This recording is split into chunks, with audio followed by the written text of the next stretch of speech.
Viewers welcome to YouTube channel. কিছু phrasal ভাব করাচ্ছি, দেখো। কল অন আপন মানে মিট মানে কারোর সঙ্গে দেখা করা। এক্সাম্পল হিসাবে দেখাচ্ছি, he called upon me in my office. Next, call out মানে শাউট অর্থাৎ চিৎকার করা। এক্সাম্পল হিসাবে দেখাচ্ছি, he called out for help. Call over মানে রিড আউট ডাকা।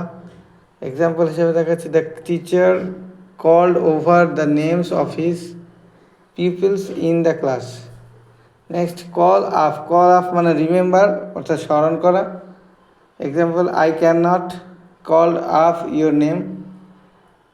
ক্যারি অ্যাওয়ে মানে রিমুভ মানে স্থানান্তরিত করা। এক্সাম্পল হিসেবে দেখাচ্ছি, he was carried away by the current. ভিডিওটি ভালো লাগলে অবশ্যই একটি লাইক এবং কমেন্ট করে এবং পাশে থাকা বেল আইকনে তোমরা চ্যানেলটা সাবস্ক্রাইব করে দিও।